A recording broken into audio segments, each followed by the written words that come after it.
Alright guys, sa mapagpalang araw sa inyong lahat, meron tayong isang reaction video dito kay ating ACT teacher party list ni si Franz Castro. Intro muna tayo guys, alright?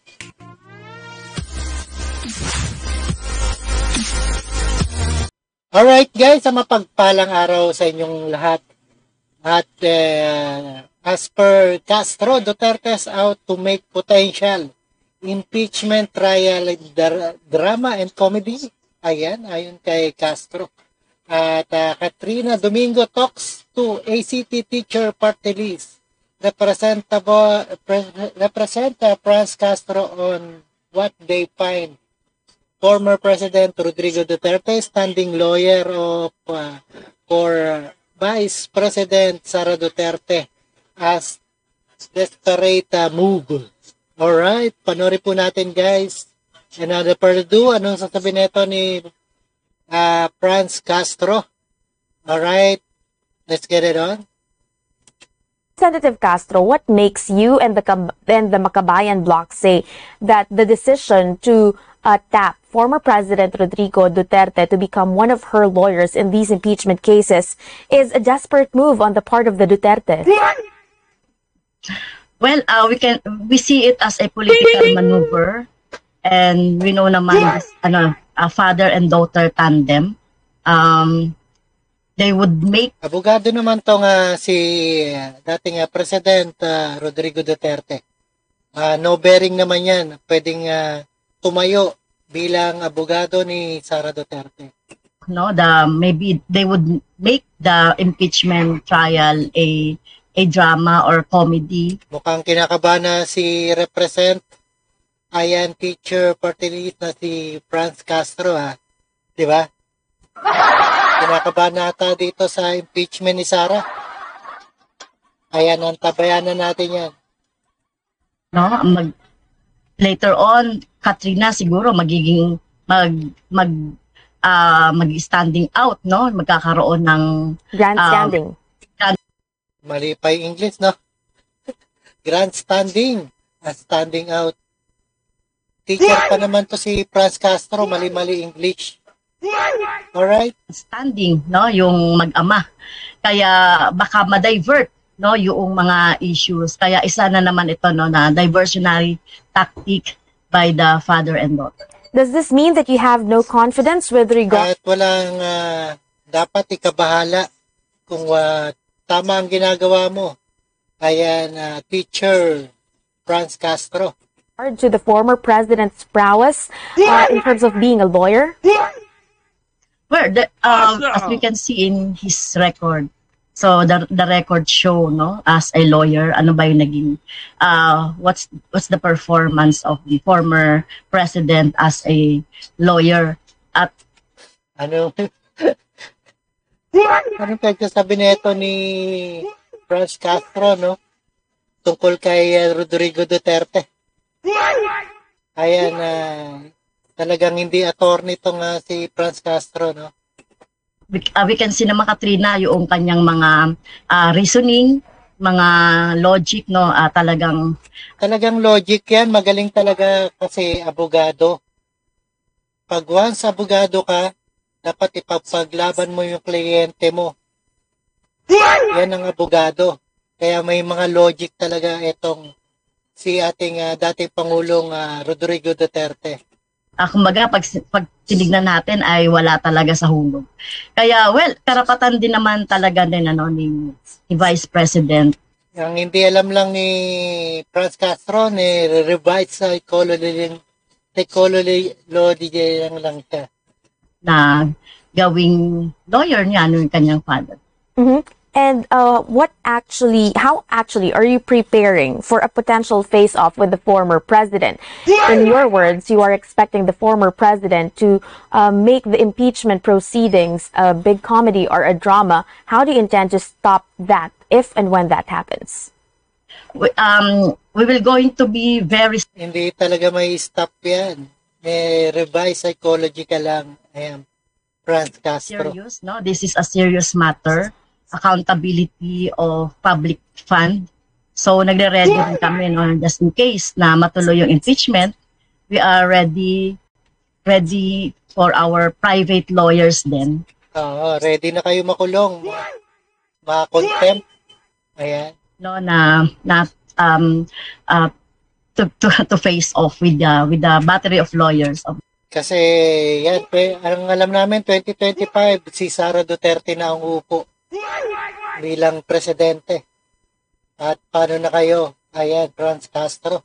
The Vice President. So, siseryosohin namin ito, Katrina. Ayan, kinakabahan si Franz Castro mangyayari sa impeachment at sa hearing ni Sara Duterte. And how are those private lawyers helping you to prep up for the impeachment proceedings?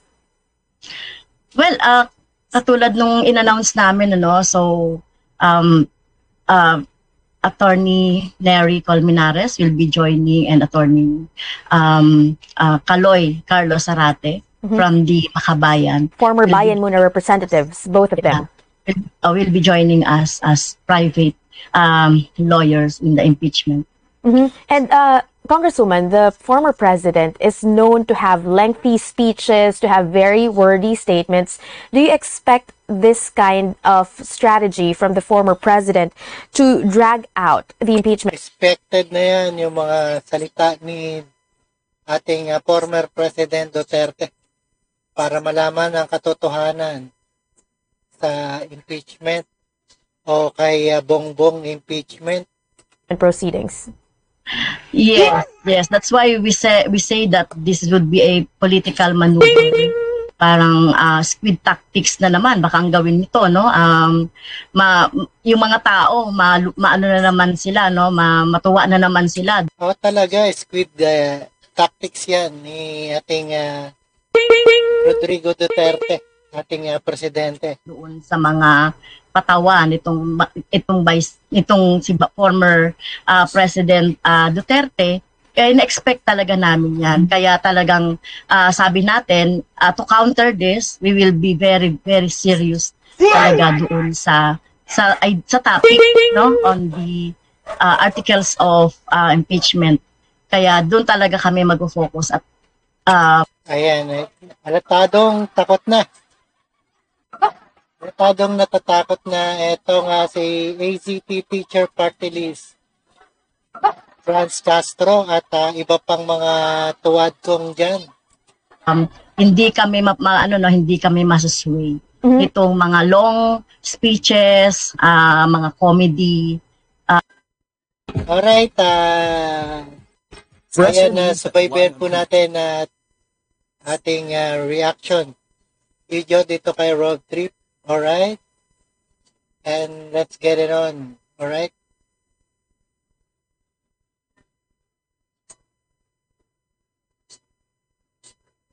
And in previous congressional hearings, a lot of, I'm not sure how to term it, but a lot of leeway was given to the former president in terms of the time limit when he speaks, in terms of demeanor. He was not cited for contempt, even if he tried to punch seemingly one resource person in the Senate.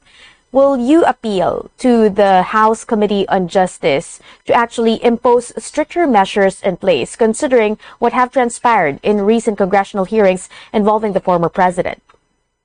Yes, Katrina. So we will appeal for the rules and strict regulations, decorum for the impeachment trial. Especially, Katrina, when we saw the trial, the hearing in the Senate, they just give time to former President Duterte, no? Mga time talaga na binibigay. So, well, sabihin natin talaga na Ayan, parang kulang ang isang araw, no? Na hearing yan. Sa apat na impeachment na ayan, inihain kay Sara Duterte. Kulang na kulang ang isang araw. Baka isang linggo yan, no? Na hearing. Magkaroon ng strict regulations, guidelines on the impeachment trial. Congresswoman, how would you describe the popularity of the former president at this point? Would you say that he still has enough sway over some lawmakers who may be involved in the hearing? Well, as I can see with with the comments of my colleagues here in the House of Representatives, they were turned off naman no doon sa naging especially the war on drugs of the former President Duterte. So marami naman ng mga colleagues natin dito na talagang nakita na nila yung katotohanan, the truth behind no doon sa war on drugs. Kaya tingin natin, Katrina, hindi na siguro masasway yung karamihan. But frankly speaking, Congresswoman, some of the congressmen and women who have been speaking against the war on drugs now are the same legislators who were actually sycophants of the former president. They were the fans, supporters of the former president during the past administration. How confident are you that your colleagues will not be swayed the other way again this time around? Well, talaga maraming popular talaga tong si PRRD. Kaya natatakot din niya si Franz Castro. Na sinabi ko, Katrina, no, they were enlightened by the hearing that we had in the Quadcom.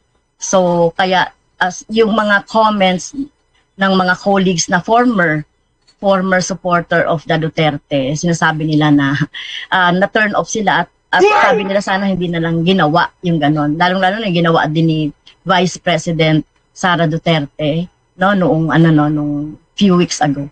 And safe to say, hindi po yun dahil lang Marcos administration na yung nakaupo ngayon at wala na sa kapangyarihan yung mga Duterte? Well, I na-assume ko yun, Katrina, sa ating mga kasamahan. No, sa mga usapan naman, marami naman nagsasabi talaga na hindi na nila susuportahan ng mga Duterte. Okay.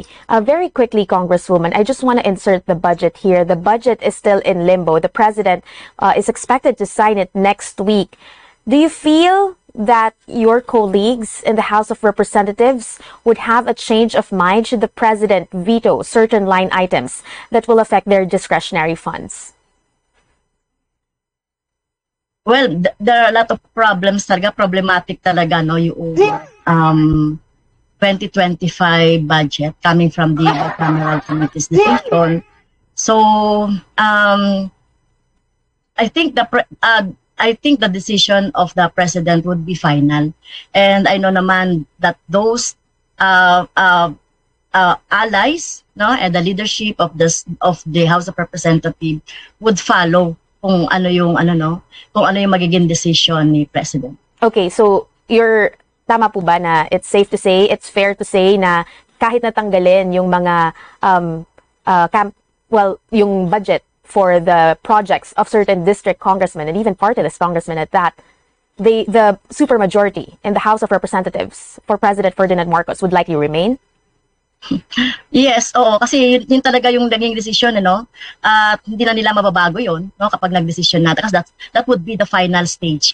So unless meron talagang unless magsabi si speaker na talagang tutol siya at susunod yung mga congressmen, pero pag napirmahan na ni President Marcos yung budget, well, tingin ko naman sa mga previous experiences, kahit hindi si Marcos, ay ganon yung yung nangyayari sa Congress.